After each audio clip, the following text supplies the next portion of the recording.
Gold, trusted gold buyers. మీరు తాకట్టు పెట్టిన బంగారాన్ని విడిపించి ఈ రోజు ఉన్న మార్కెట్ ధరకు కొనబడను.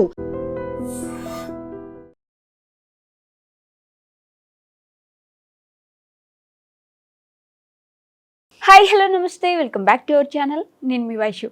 నేను ఎవరితోనూ మాట్లాడలేదు తేజ్, నేను ఎవరితో మాట్లాడలేదు, ఎవరితోనూ ఉండలేదు. ఇప్పటికైనా నన్ను నమ్ము, నా కొడుకుని బాగా చూసుకో అని చెప్పి ఒక వీడియో చేసి ఒక అమ్మాయి సూసైడ్ చేసుకుంది. సో ఈ విషయం గురించి మాట్లాడడానికి, అంటే ఎందుకని అలా మారిపోతున్నారు, అంత వెంటనే డెసిషన్ మేకింగ్ అంత ఈజీగా చనిపోవాలనే ఆలోచన ఎందుకు వస్తుంది, ఈ విషయం గురించి మాట్లాడడానికి ఈరోజు నాతో పాటు సోషల్ యాక్టివిస్ట్ కృష్ణకుమారి గారు ఉన్నారు. మేడంతో మాట్లాడదాం. హలో మ్యామ్, నమస్తే. నమస్తే. బాగున్నారా? బాగున్నా. ప్రేమించుకొని పెళ్లి చేసుకున్నారు వాళ్ళిద్దరూ, కానీ జస్ట్ వేధిస్తున్నాడు, మానసికంగా మాట్లాడుతున్నాడు, హింసిస్తున్నాడు నన్ను అని చెప్పేసి చనిపోయింది ఆవిడ వీడియో చేసుకొని. చిన్న బాబు ఉన్నాడు. అదే అంత్యక్రియలు జరుగుతున్నప్పుడు కూడా కుండ పగిలిపోయిందమ్మా, వెళ్ళిపోదాం అని అంటే ఆ అబ్బాయి అందరి కళ్ళలో నీళ్ళు వచ్చాయి. ఇప్పుడు ఆ బాబు పరిస్థితి ఏంటి, అసలు ఈ సిచ్యువేషన్ ఎలా చూడాలి మ్యామ్?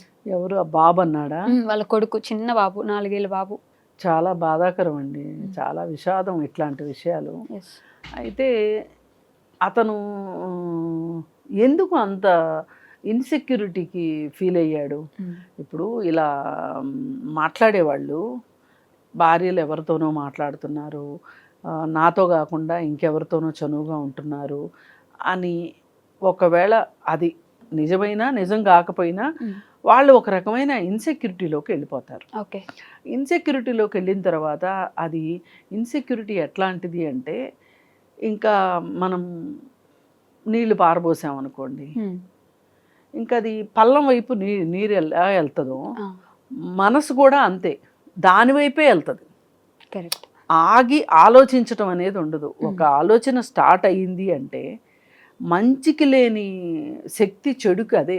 అందుకే చెడు వినవద్దు, చెడు చూడొద్దు, చెడు మాట్లాడొద్దు అనేది ఇందుకే. మంచికి ఇంత అట్రాక్ట్ కారు మనుషులు, అట్రాక్ట్ కారు, చెడుకే ఎక్కువ అట్రాక్ట్ అవుతారు. ఎందుకంటే దాని వైపుకే వెళ్ళిపోతుంది మనసు. ఇప్పుడు అతనికి ఒక ఫీలింగ్ వచ్చింది, నా భార్య నాతో కాకుండా ఇంకెవరితోనో మాట్లాడుతుంది అని. ఇంకా అతను అది అవునా కాదా, నిజమా ఏంటి అని ఆలోచించకుండా పదే పదే అదే విషయం ఆమెతో ప్రస్తావించినట్లున్నాడు. ఆమె చెప్పగలిగినంత చెప్పినట్లుంది.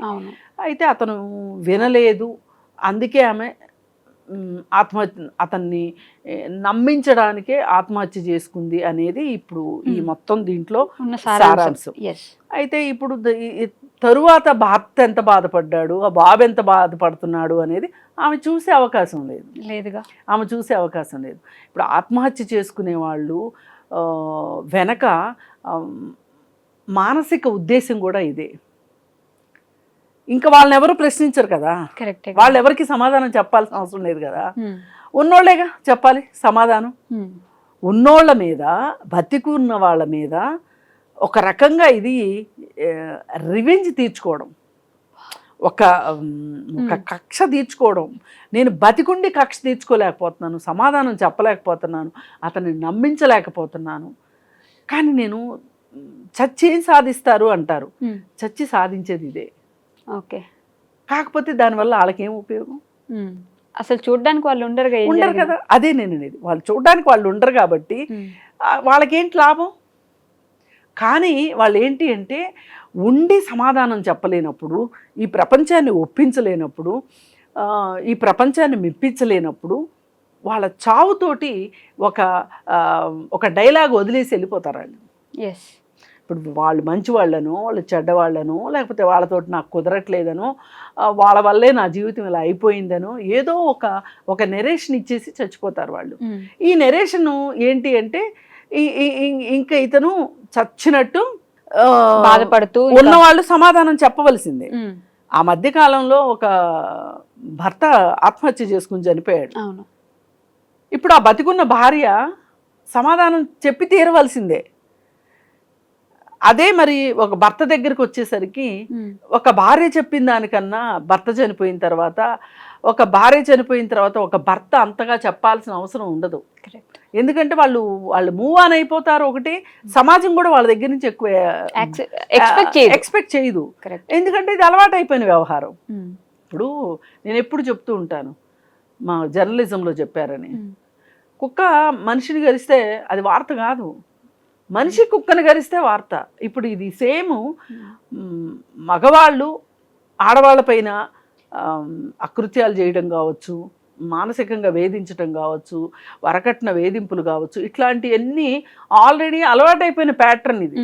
ఈ ప్యాటర్న్లో ఏం జరిగినా నార్మల్గానే ఉంటుంది. కానీ ఈ ప్యాటర్న్కి విరుద్ధంగా ఏదన్నా జరిగితే దాని గురించి ఎక్కువ మాట్లాడుకుంటారు. కరెక్ట్. ఒక 4 హత్యలు అబ్బాయిలు చేశారనగానే దాని గురించి మాట్లాడినంతగా అసలు ఎన్నో సంవత్సరాల తరబడిగా అంటే ఒక శతాబ్దాల తరబడి మహిళలపైన జరిగిన దానికి మొత్తం తుడిచిపెట్టుకుపోయి ఈ మొత్తానికి స్త్రీలోకం సమాధానం చెప్పాల్సిందే, స్త్రీలకి ఇంత రిజర్వేషన్సా, రకరకాలుగా మాట్లాడి అసలు మగవాళ్ళు అసలు పెళ్లి చేసుకోవాలంటే భయపడిపోతున్నారు, దాక్కుంటున్నారు వాళ్ళు, అసలు చాలా ఇన్సెక్యూరిటీ వచ్చేసింది మగపిల్లలకి అని ఎన్నో వక్ర భాష్యాలు మాట్లాడారు. సరే, ఏది ఏమైనప్పటికీ బాధ ఎవరిదైనా బాధే, ఆడవాళ్ళదైనా బాధే, మగవాళ్ళదైనా బాధే. ఇప్పుడు ఈ అమ్మాయి విషయానికి చూసుకుంటే ఆయన అతను దుబాయ్లో అంటే ఇక్కడ ఇది మనం ఎక్కువ మాట్లాడుకోవాల్సిన విషయం ఇది. ఇప్పటి వరకు ఈ జరిగింది ఒక నార్మల్ అనుకుందాం పోనీ, ఇది ఎందుకు మాట్లాడుకోవాలి అంటే భర్త ఉపాధి కోసం బయటికి వెళ్ళినప్పుడు ఆ భార్య పైన ఆ భార్య తనని తాను కాపాడుకోవటానికి, తన భర్తను నమ్మించటానికి విశ్వ ప్రయత్నం చేయాల్సిన పరిస్థితి వస్తుంది. ఇది నిజంగా ఆడవాళ్ళకి ఆ రామాయణ కాలంలో సీతాదేవికి అగ్ని పరీక్ష ఎలాంటిదో వీళ్ళకి అలాంటి పరీక్ష ఇది. ఇది నిజంగా ప్రతి క్షణము ఇప్పుడు ఈమె అడగగలుగుతుందా, నువ్వు ఒక్కడవే ఉంటున్నావు కదా, నువ్వేం చేస్తున్నావు అని భార్య అడగగలుగుతుందా? అడగలేదు. కానీ భర్త మటుకు భార్యను అడుగుతాడు. ఈ అడిగేదానికి ఈ చుట్టూ ప్రపంచం కూడా వత్తాసు పలుకుతుంది.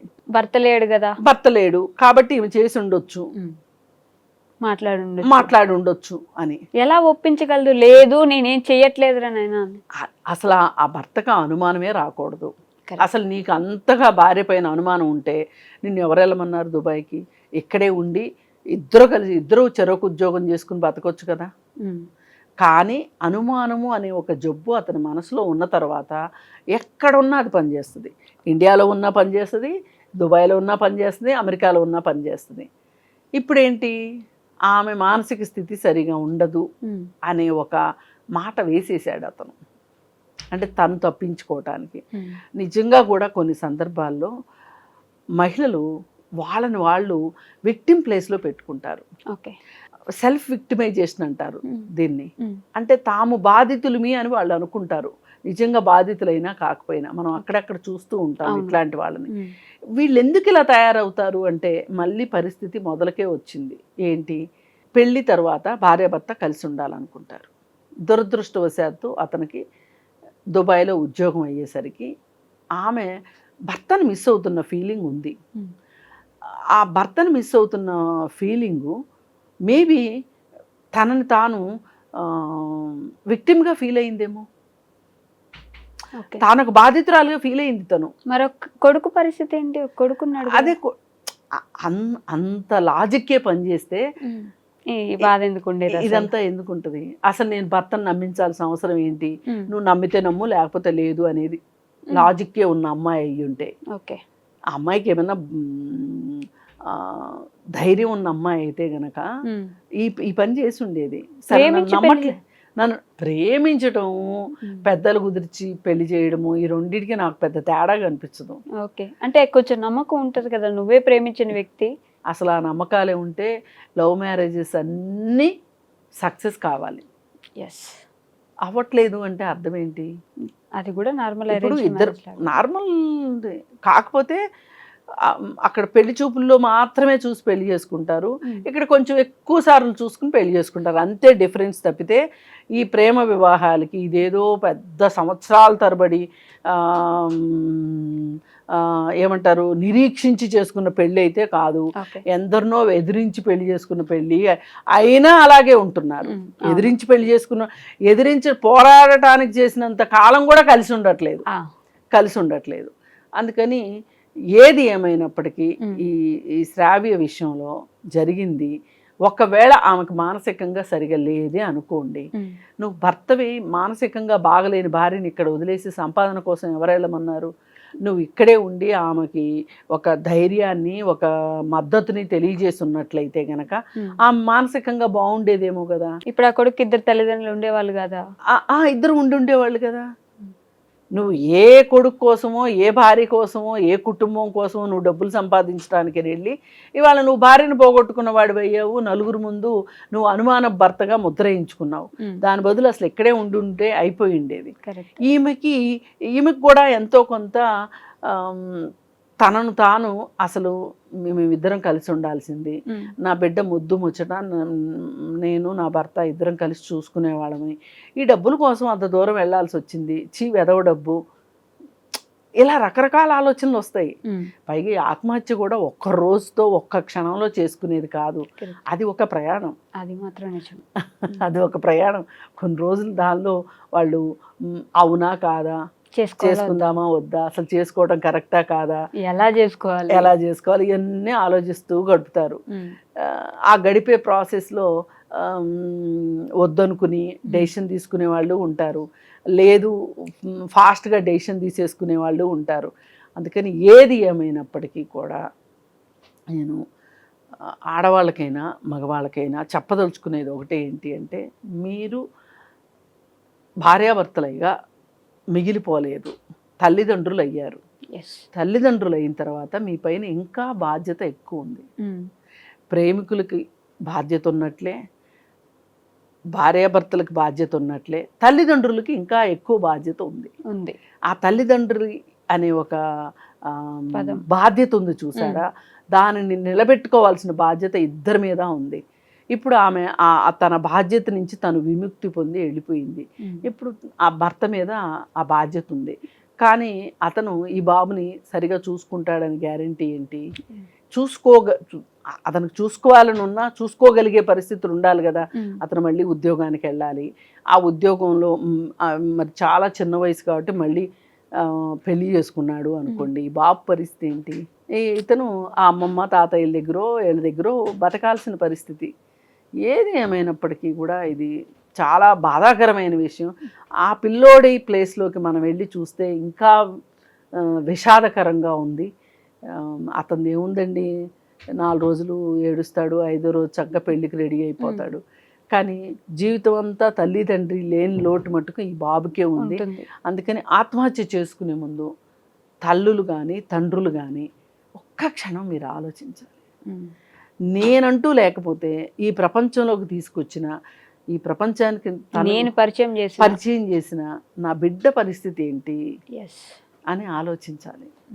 అలా ఆలోచించట్లేదు కాబట్టి, ఆలోచించరని కూడా కాదు, ఈ ఆలోచనని మించిన బాధ వాళ్ళని డామినేట్ చేసేసి ఆత్మహత్య చేసుకునేలాగా పురికొల్పుతుంది.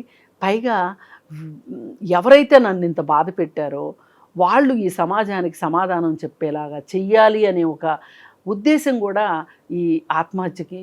వదిలేసి డైవర్స్ తీసుకోవచ్చు కదా.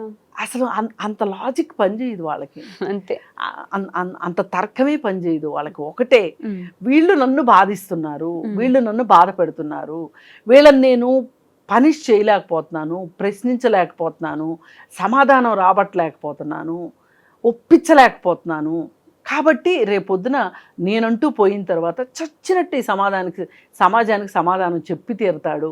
నువ్వు పోయిన తర్వాత చెప్తే ఏంటి, చెప్పకపోతే ఏంటి. అందుకని ఎవ్వరూ దయచేసి ప్రాణం తీసుకునే హక్కు మీకు లేదు. బతకండి, పోరాడండి, జయించండి, అంతే. Okay ma'am, thank you. నిజంగా ప్రస్తుతం ఉన్నటువంటి సమాజం దేనికి ప్రయారిటీ ఇస్తుంది? ఆర్థిక సంబంధాల చుట్టూ మాత్రమే తిరుగుతోంది. మళ్ళీ ఎన్నికలంగానే చాలా విరక్తి కలుగుతున్నాం. మంచి అనిపిస్తుంది కదా, లేడీస్ కూడా ఛాలెంజింగ్ జాబ్స్ చేసినప్పుడు చాలా బాగుంటది. ఫుడ్ డెలివరీ ఇవ్వటానికి వెళ్ళినటువంటి డెలివరీ బాయ్ అనిల్ పై కళ్ళ ముందు